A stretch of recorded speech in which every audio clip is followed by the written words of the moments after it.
Bienvenidos y bienvenidas a Fútbol con Kevin, el templo del fútbol real. Y hoy estamos aquí en el primero de los dos vídeos que vamos a subir. Ya sabéis que ha venido el primer parón desde que estamos en el canal, y es que la Liga y la Champions, además de Europa League y Conference y Copa del Rey, que son las competiciones que nosotros tocamos antes de que llegue el ansiado Mundial, pues han frenado en seco, y es que tendremos un par de días, más exactamente 2 semanas, donde el canal va a haber contenido, pues a lo mejor relacionado con España, relacionado con, además de selección, con otro tipo de contenido dentro del mundo de la Liga Española, a nivel de reconstruyéndose y cosas así. No quiero avanzar mucha cosa, pero bueno, lo que digo, entonces, si realmente os gusta este contenido, darle like, suscribiros, activar la campanita, porque es muy importante que me sigáis para que podáis ver todo mi contenido. Pero antes de esos vídeos hay que finiquitar la jornada 29, en este caso los 4 partidos que tenemos ayer, y en el siguiente vídeo acabaremos con las notas de la jornada por completo. Ya sabéis que las notas las suelo hacer los martes, porque el lunes siempre hay un partido de más, y me parecería una falta de respeto no hacer y no esperar a ese propio partido. Como digo, vamos a comentar los 4 partidos, empezando por ese Barça-Rayo Vallecano. Por cierto, ayer fue una absoluta locura. O sea, los partidos de ayer no tuvieron ningún tipo de sentido. A lo mejor el más flojo fue el Barça-Rayo, mirad lo que os digo, pero es que de verdad me parece una totalmente estratosférica jornada, la 29. Y bueno, donde hemos visto, donde clubes han pinchado, sobre todo ayer, ya digo. Y ayer, pues obviamente, como es debido, creo que todos los equipos de la zona correcta ganaron. Es decir, ahora vamos a comentarlo, no me voy a enrollar más, vamos a comentarlo. Como digo, vamos a empezar con ese Barça que ganó por la mínima al Rayo Vallecano de Íñigo Pérez. Un Barça que fue de más a menos, un Barça que ya tenía ganas de que volviera un parón para dar tranquilidad a muchos futbolistas, con un Lamine Yamal diferente, con ese nuevo look, con esa cinta, ¿no?, del pelo, y con futbolistas que se les está empezando a notar el cansancio entre las piernas. Un Barça que sigue líder, que ya cosecha 5 victorias consecutivas, y un Rayo Vallecano que, bueno, ya son 3 partidos sin ganar, que un Rayo pues que a lo mejor Europa se le empieza a poner ya bastante más complicado, y que el objetivo pues ahora mismo es terminar en esa posición mitad de tabla, al igual que el Girona, y yo creo que es lo que van a conseguir. Vamos a comentar, como digo, primero los titulares. Joan García y Araujo lideran la nave azulgrana y el Rayo se queda cerca. Vamos a comentar un poco cómo fue el partido, y es que el Barça salía con alguna novedad, como es el lateral derecho Araujo, y con la de Lewandowski en punta. Creía que iba a dar descanso a futbolistas como Fermín, más descanso a, por ejemplo, futbolistas como Rafinha. Al final Hansi opta por, en la segunda mitad, de dejar en el banquillo, de darle rotación a Cancelo, a Bernal, a Lamine, a Fermín, ¿no? Y bueno, da entrada a Casado, a Spart, a Rashford, que está jugando poco últimamente. Y bueno, podemos hablar de un Barça que en la primera parte machaca al Rayo, que le podrían haber marcado 1 o 2 o incluso 3 goles. El Barça no estuvo acertado. Creo que el Barça ayer, la primera parte, hace unos 45 primeros minutos estratosféricos, con un Ronald Araujo que se volvió a vestir de héroe marcando un gol decisivo, como ya hizo contra el propio, no sé si fue contra el Girona en la primera vuelta. No recuerdo bien, pero bueno, ya seguro que me rectificáis vosotros si me equivoco. Y como digo, un Barça que pues tampoco puedo opinar mucho. Hemos visto y seguimos viendo la sequía de Lewandowski, que bueno, pues marcado doblete contra el Newcastle, pero sigue siendo un delantero que tiene sequía de gol en esta temporada, al igual que Ferran, que solamente lleva 3 goles este 2026. Y un Barça que, pues bueno, no estuvo fino, que sí que es verdad que terminó portería cero, pero gracias a uno de los hombres que más están destacando esta temporada del Barça, como es Joan García, el portero catalán, que está haciendo un estratosférico papel en el conjunto blaugrana, y es por eso que, sinceramente, si tuviera que poner un 10 a un jugador, sería para el propio Joan García. Más desaparecido de Lamine, que tuvo alguna acción de dribbling, muy poquitas, y fue un partido más también para dar descanso. Lamine en minuto 81, cuando casi nunca va sustituido, fue el sustituto.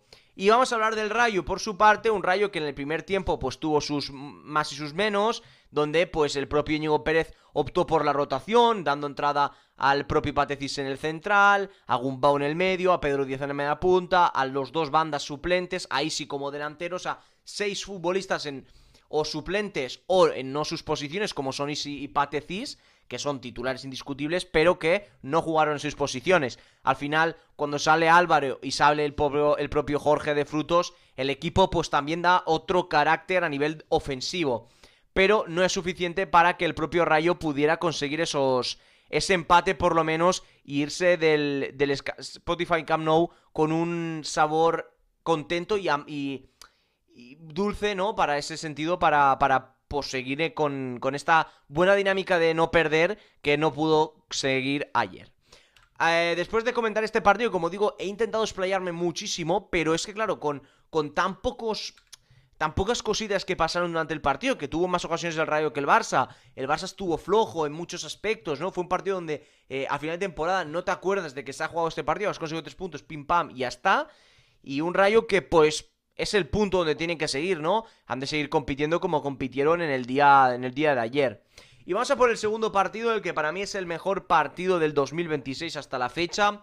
Un partido que, bueno, ahora lo comentaremos, pero un Alavés que con Quique Sánchez Flores, al igual que este año, la verdad, bueno, os voy a decir un parón, el Sevilla ha destituido a Matías Almeida.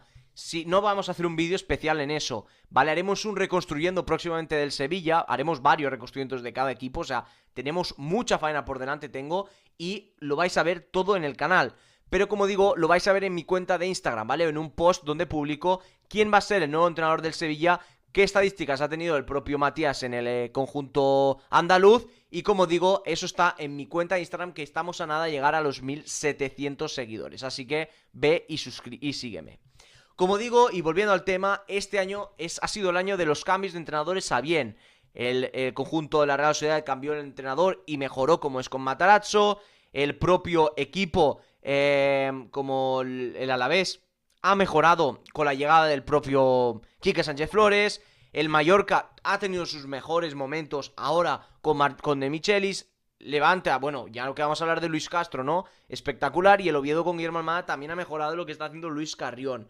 Así que podríamos estar hablando de un buen hacer de la directiva con estas segundas contrataciones. Vamos a comentar el partido porque el Celta cae remontado y posiblemente, no de forma oficial, porque aún quedan muchos partidos y están a pocos puntos, dicen adiós a la Champions. Perdieron una oportunidad ayer que con la victoria que estaban consiguiendo en la primera mitad era inentendible cómo no podían conseguir esos 3 puntos. El Alavés, por su parte, consigue la mayor remontada de la historia de este siglo XXI, no de la historia de este siglo XXI en la propia liga. Vamos a comentar un poco cómo fue el partido, porque el Celta salió muy bien, el Celta salió con muchas rotaciones, sobre todo en defensa, donde solamente Javi Rodríguez repetía del partido del Lyon, ni Marcos Alonso, ni el propio Sergio Carreira, ni Rueda, ni el propio Starflet, ¿no? No juega casi nadie. En el medio, por ejemplo, sabemos de las bajas de Miguel Román y de Lais Moriba, y jugaba Mingueza en el propio medio junto a Hugo Sotelo, que es suplente habitual, y luego arriba Borja salía, pero Jude Glass bastante suplente, y Abdelawi, como no, es un futbolista de rotación de los últimos minutos. Al final el Celta, pues parecía que el partido pues era un mero trámite a vamos al parón, vamos también a que los futbolistas descansen y tal. Pero es que claro, te plantas en la media parte con un 3-1 a favor, un Celta que con un Jude Glass que participa en los 3 goles del conjunto gallego, sigue sumando, Javi Rodríguez aparte le anula un gol, grandes minutos de Hugo Sotelo, al igual que Borja Iglesias, al igual que Álvaro Núñez, que me está gustando mucho, pero que hay futbolistas como Aidú o Domínguez que no están teniendo la oportunidad ni ese puntito de calidad para aportar en la propia plantilla. Son 2 futbolistas que creo que van a ser traspasados o por lo menos sacados del club en este próximo mercado.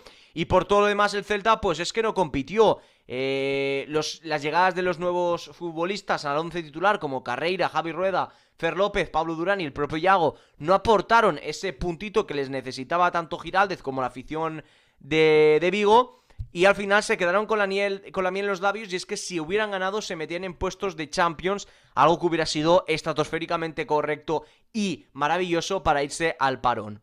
Por su parte el Alavés hizo el partido que tenía que hacer a partir del minuto 42. Toni Martínez se vistió de gala con 2 goles y una asistencia. Ángel Pérez con un rendimiento, al igual que Rebac, estratosférico. Sobre todo Ángel Pérez, ya digo, que es un futbolista que, bueno, reciente fichaje del Huesca, de segunda división, solamente 1 millón costó en mercado de invierno y se ha posicionado en ese carril de izquierdo, bueno, carril derecho, mejor dicho, y de forma, vamos, que nadie lo va a tocar ahí, o sea, increíble. Ayer a la vez salía con una 5-3-2, un 11 que, pues la afición babazorra no estaba acostumbrado a ver, pero posiblemente va a ser esta, ¿no? Mal partido de John Pacheco, me decepcionó mucho el partido de ayer, con tarjeta, con fallos defensivos, con desconexiones puntuales en la primera parte. Me gustó mucho los minutos tanto del propio Reba como del propio Diabaté. Y hay que decir una cosa, el debut de Diabaté aparte, el gran momento de futbolistas que, pues oye, pueden ser muy importantes, sobre todo en la Liga Española, como son Toni Martínez, al igual que Antonio Blanco, o por lo menos hablar del propio Antonio Sivera, que se mete un paradón en el último minuto que puede darle una permanencia al conjunto visitante. El portero del propio de la España sub-21, creo que es un portero donde hay que tenerlo en cuenta para muchos clubes y sobre todo para un Alavés que ya tuvo en su día John Pacheco, un gran portero, y Sivera no se queda lejos, o sea, está bastante cerca, si no ha llegado ya al nivel del propio Pacheco. Vamos a hablar del siguiente partido, de las 6:30, donde tenemos un duelo directo por Europa. Obviamente el Betis mejor posicionado y el Atleti que venía con 3 tropiezos, con lo de la noticia de Valverde que se va a final de temporada, con los ánimos bajos. Pues bueno, antes de hablar de esto, vamos a hablar de que Iraola podría ser y va a ser, si no cambia nada, el nuevo entrenador del Atleti a la próxima temporada. ¿Por qué lo digo tan seguro? Y es que Valverde se va a ir del Atleti porque se enteró de que el conjunto vasco estaba negociando con el exfutbolista y actual entrenador del Bournemouth, del equipo inglés. Además de esa noticia, vamos a centrarnos en lo que viene siendo el partido. La temporada no ha acabado, aún mucho hay juego, y para Atleti también, porque consigue este 7º punto de los últimos 15, un Atleti que se queda cerquita de esa 8ª posición que te daría acceso ahora mismo para Conference League, y un Betis que sigue sin ganar, son 3 puntos de los últimos 15, son 5 partidos sin conocer la victoria, y es un Betis que no está convenciendo a nadie, sobre todo en Liga, después de la goleada que venía frente al Panathinaikos. El Atleti se acerca a Europa y la mala racha en liguera sigue para el conjunto verde y blanco. Vamos a comentar las alineaciones, donde el Atleti salía con alguna novedad, como por ejemplo la entrada al 11 del propio Rego o la entrada del Leque. Por todo lo demás era bastante lo titular. Jaureguizar pues tenía ese descanso merecido. Y en el lateral derecho, pues es que vamos a decir, creo que ha sido una de las posiciones donde el Atleti no ha encontrado en ningún momento encaje. Desde la marcha de Óscar de Marcos se trajo a Jesús Areso con la idea de, oye, pues el futbolista de los Osasuna puede aportar tal, y no ha cuajado absolutamente para nada. Ni Areso, ni Gorosabel, y Leque pues tiene una cierta edad, fue muy bueno, pero la edad también pesa. Entonces futbolistas ayer como Iñaki Williams se pusieron las botas y dijeron vamos a trabajar duro para darle a Ernesto la última alegría clasificándonos en Europa. Vivian marcó un señor gol y Sancet acabó marcando el 2-0. Por todo lo demás, creo que Ernesto lo que tiene que hacer, y ya digo, el objetivo del Atleti es intentar meterse en Europa, sea Conference, sea Europa League, obviamente mejor Europa League que Conference, pero como digo, el único objetivo es ese del propio Ernesto, competir hasta el final e intentar que el Atleti quede lo más alto posible. Por su parte el Betis salía con muchas rotaciones, como veis en pantalla, Ángel Ortiz, Valentín Gómez, Amrabat, el propio Héctor Ruibal en punta, de nuevo, me esperaba a lo mejor ver a Héctor Bellerín repitiendo por esa banda derecha. Me esperaba también a Pablo Fornals, que no jugó porque ya sabemos que, bueno, pues tiene una carga de minutos excesiva. Y ayer, pues hay que comentar una cosa, y es que en minuto 45 me sorprendió que el Betis, siendo perdiendo, supongo que era por cansancio, sustituye a Antony, ¿no? Fue un cambio raramente posible, o sea, no acabo de entender muy bien el cambio, pero al fin y al cabo, a lo mejor está cansado. Yo no estoy en el vestuario, no sé si Antony le ha dicho al entrenador a Pellegrini, escucha, que yo no puedo jugar más, que estoy cansadísimo, que no estoy dando el 100% hoy por el equipo, y es por eso que me quiero sustituir. El partido del Betis no fue malo, pero tampoco fue bueno. O sea, un Betis irreconocible que se ha quedado muy lejos del nivel que estaba ofreciendo hasta hace apenas unas fechas. Y veremos cómo termina la temporada el equipo de Pellegrini, que parecía tener la quinta posición asegurada y poco a poco con esas dudas está permitiendo que otros equipos como Real, como propio el Celta, que viene de perder, y la Real también, ¿no? O sea, ha tenido suerte el Betis, pues están apretando desde ahí. Y vamos a comentar el último partido y el partido que más ganas tenía la gente de ver en esta fecha, en la jornada 29, era ese derbi madrileño que se llevó el equipo de Álvaro Arbeloa, un equipo que yo ya digo aquí, va de plantar cara en muchas cosas y en muchos aspectos hasta final de temporada. Vamos a comentar ciertas cosas, hubo polémicas, hubo muchos detalles, vamos a comentarlas. Como digo, el Madrid sigue alargando su gran racha, 3 victorias consecutivas, una gran victoria para seguir y para quitarse a un rival fuerte para ir a esa cita del Clásico donde seguramente se juegue la Liga en ese partido, tanto Barça como Madrid. Y pues deja fuera de la ecuación de ganarle el título liguero al propio Atlético de Madrid de un Antoine Griezmann que se va a ir a final de temporada de forma oficial. El Madrid de Vinicius le da mucha vida en Liga al Madrid y el Atlético pierde muchas cosas. Además de perder esa oportunidad de, oye, vamos a dar la sorpresa, pierde también la opción de ganar el triplete, pierde también el primer partido duro que tiene de los próximos meses, sobre todo el próximo mes de abril, que es tremendamente complicado, pues ya el primero, a final de marzo, ya lo pinchas, ¿no? Y en una actuación donde defensivamente has dejado mucho que desear. Vamos a comentarlo. El Madrid que salía con alguna novedad y varias. Y voy a decir una cosa, algo que no hizo Xavi Alonso, era sentar a Bellingham y sentar a Kylian Mbappé en el anterior derbi. Y mucha gente me dirá, pero ¿cómo dices semejante barbaridad, tal? Bellingham en el anterior derbi estaba lesionado y jugó el partido.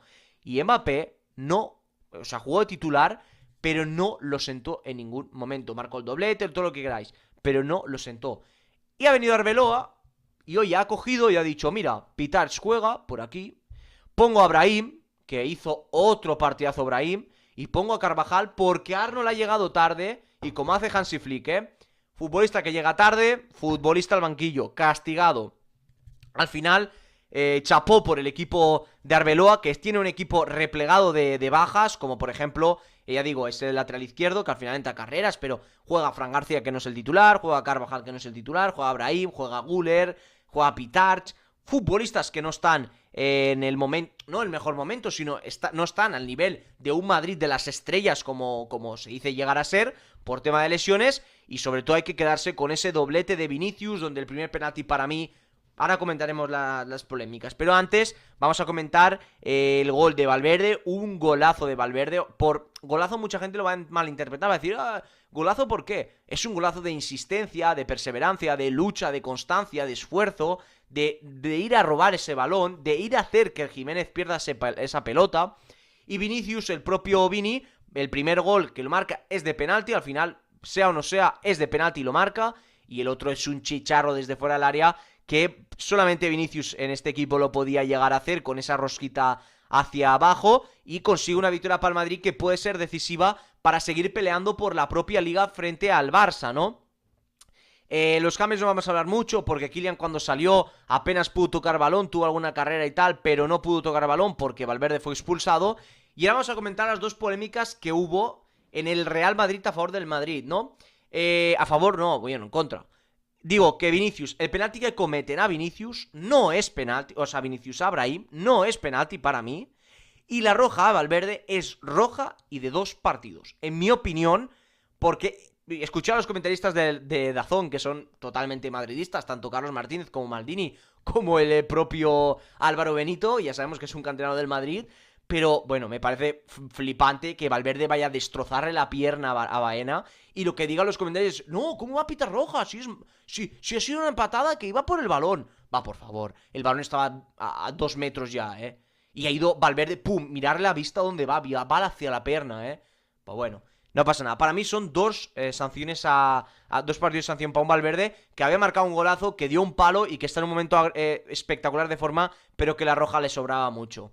Y como digo, el penalti a Brahim, pues pone la pierna, mirad las repeticiones, yo lo pondría en la foto, pero no puedo por copyright. Pone la pierna Janko, y Brahim va hacia la pierna y tropieza y se cae. Ni revisión, ni nada.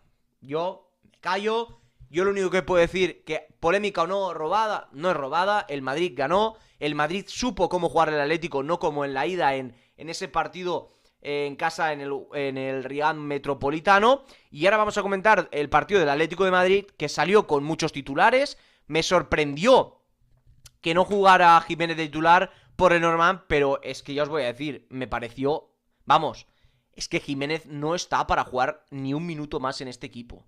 Vaya futbolista más retirado ahora mismo. El uruguayo no está en un buen momento para jugar. Comete un penalti tonto contra el Tottenham. Ayer comete ese fallo que provoca el gol de Valverde en el 2-1. O sea, hace fallos, vamos, estrepitosos. El partido de Coque ayer es espantoso total. Al igual que el partido de Ruggeri. Es que yo no sé qué le ven al italiano, que da muy buenos centros y tal, pero ayer no da ni una buena. Solo te entró y el pobre pues no pudo coger ningún balón. Apenas tuvo un remate de cabeza que no iba a ningún puerto. Julián tuvo un palo que podría ocasionar un golazo. Nahuel marcó un chicharro, para mí de los mejores de esta liga. Y bueno, jugadas buenas de alguna de Lookman, alguna de Julián. No entendí el cambio de Lookman tan pronto, pero bueno. Gran partido también, me quedo con Llorente, que para mí fue uno de los mejores del Atlético. Jango comete el penalti que para mí no era. Y con el penalti Llorente, al igual que con el de Brahim, tampoco lo es. Si pones el listón tan bajo con lo de Brahim, lo de Llorente es. Si no, para mí no es ninguno de los dos penalti. Llorente tiene la mala fortuna de Carvajal cuando se tira, pues le da a Llorente más tarde, cuando ya el disparo ya estaba efectuado. Y bueno, pero ya digo, Llorente se puede hacer daño, sí, pero para mí no es penalti, ¿vale? O sea, lo tengo totalmente claro. Y ya veis que no voy a favor del Madrid ni del Atlético, sino del reglamento. Y para mí, el Madrid ayer se tendría que haber terminado 2-2, sin penalti para el Madrid y sin penalti para el Atlético. Ayer hubo penalti para el Madrid y no penalti para el Atlético. Pero bueno, no pasa nada. 3-2 al final. Victoria para el Madrid, que mereció ganar. Las cosas como son. 3-2, 4-2, 7-1. Me da igual. Mereció ganar. Por eso se llevó los 3 puntos. Y con esto y otra crónica más en las espaldas, terminaremos el vídeo, un vídeo bastante largo, pero bien explicado, bien detallado, y nos vemos en el siguiente vídeo, el de hoy. Ya sabéis, mis notas a la jornada 29 de esta edición de la Liga EA Sports 25-26. Un saludo a todos y nos vemos en el siguiente vídeo. ¡Adiós!